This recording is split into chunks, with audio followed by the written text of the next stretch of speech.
நம்ம கருப்பாக இருக்கோம், அதனால நமக்கோ இல்லை பாக்கி பேருக்கோ ஏதோ பிரச்சனை இருக்குது, இல்லை பிரச்சனையாக யோசிப்பா அப்படிங்கிறது முன்னாடிலாம் யோசிச்சது கிடையாது.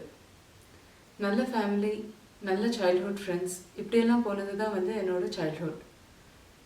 ஒரு 2 வருஷத்துக்கு முன்னாடி ஒரு ஃப்ரெண்டு அவளுக்கு லைஃப்பில் ஒரு very small period of invalidation. அந்த பீரியட் ஆஃப் இன்வாலிடேஷனில் அவள் கையில் எடுத்த ஸ்வோர்ட் என்னோட கலர் தான். ஒரு நாள் ஏதோ பேசிகிட்டு இருக்கும் போது நான் கருப்பாக இருக்கேன் அப்படிங்கிறத அவள் குத்தி காமிச்சா. அன்றைக்கி தான் எனக்கு ஆக்சுவலி ரொம்ப வலிச்சது. ஏன்னா பாக்கி பேர் சொல்கிறது ஒரு மாதிரி, நம்மளோட ஃப்ரெண்டு நம்மளை பார்த்து சொல்கிறது வேறு மாதிரி. அன்றைக்கி தான் ஓ இது நிஜமாவே பிரச்சனை போல இருக்குது அப்படின்னு தோணித்து. முதல்ல நான் இந்த பிரச்சனையை ஃபேஸ் பண்ணது எனக்கு கல்யாணத்துக்கெல்லாம் பையன் பார்க்கும்போது அப்போ இந்த பிரச்சனையை நான் ஃபஸ்ட்டு ஃபேஸ் பண்ணியிருக்கேன். ஒரு இன்ஸ்டன்ஸ் அதில் சொல்கிறேன். அம்மா, அப்பா, பெரியம்மா, பெரியப்பா எல்லாம் குடும்பமாக பார்க்க வந்திருந்தா. பையனால் வர முடியல. பையனுக்கு இன்ட்ரெஸ்ட் இருக்குது, ஆனால் பையனால் அன்றைக்கி வர முடியல. வந்த பிறகு அந்த அம்மா ஒரு வார்த்தை கூட பேசவே இல்லை. என்கிட்ட பேசலைங்கிறது 2ஆம் பட்சம். எங்கள் அம்மா அவள்கிட்ட போய் பேச ட்ரை பண்ணுறா, ஆனால் அந்த லேடி ரெஸ்பாண்டே பண்ண மாட்டேங்கிறா. நாங்கள் எல்லாரும் என்னடா இது இப்படி நடத்துகிறாளே அப்படிங்கிற மாதிரி யோசிச்சுட்டு இருக்கோம். 15 நிமிஷம் ஆச்சு, அரை மணி நேரம் ஆச்சு, ஸ்வீட்டு பக்ஷணம்லாம் சாப்பிட்டாச்சு. அங்கே இருக்கிறவ பாக்கி எல்லாரும் ஏதோ ஒழுங்காக பேசிகிட்டு இருக்கா, ஆனால் இந்த லேடி மட்டும் உண்மைன்னு மூஞ்சி வச்சுட்டே இருக்கா. வீட்டை விட்டு கிளம்பி போகும்போது அந்த லேடி என் தோளில் கை வச்சு சொல்கிறா, உனக்கு வேறு இடத்துல நல்லா அமையும்மா, கவலைப்படாத அப்படின்னு சொல்லிட்டு போனான். பின்னாடி தான் தெரிய வந்தது நான் கருப்பாக இருக்கேன் அப்படிங்கிறதுனால அந்த அம்மாவுக்கு என்னை பார்க்குறதுல இன்ட்ரெஸ்ட் இல்லை. ரொம்ப நாள் கழித்து திரும்ப எங்கள் அம்மா என்கிட்ட சொன்னா, ஏய் அந்த ஃபேமிலியில் திரும்ப அந்த பையனுக்கு இன்ட்ரெஸ்டாக இருக்கான், உன்கிட்ட பேசலாமா அப்படின்னு கேட்குறா அப்படின்னா.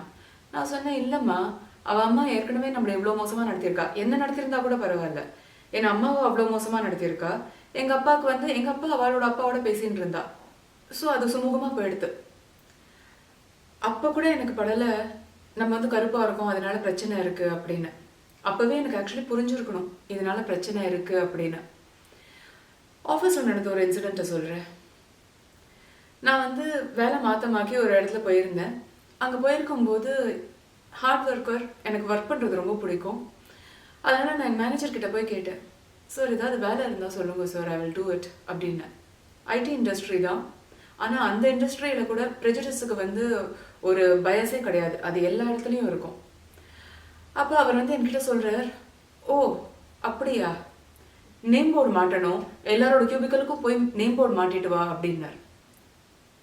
அப்போவாது நான் புரிஞ்சுட்டு இருக்கணும் அந்த கலர்னால ஒரு பிரச்சனை இருக்குது, அதுக்கேற்றபடி நம்ம எழுந்து நிற்கணும் அப்படின்னு. It did not bother me. 2 reasons. எங்கள் அம்மா அப்பா எனக்கு கொடுத்த கான்ஃபிடென்ஸ்.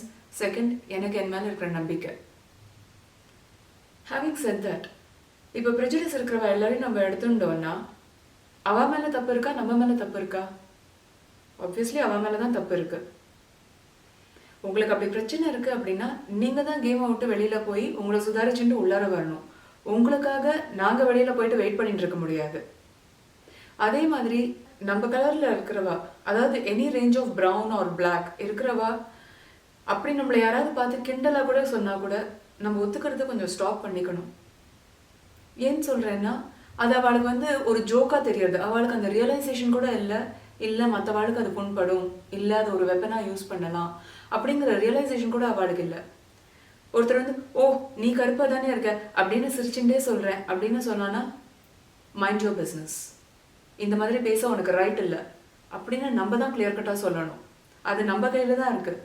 நம்மளே அவளுக்கு பாய் போட்டு உட்கார வச்சுட்டு அதுக்கப்புறம் ஐயோ சொல்கிறாலே இங்கே வலிக்கிறது அங்கே வலிக்கிறதுனா ஒரு பிரயோஜனமும் கிடையாது.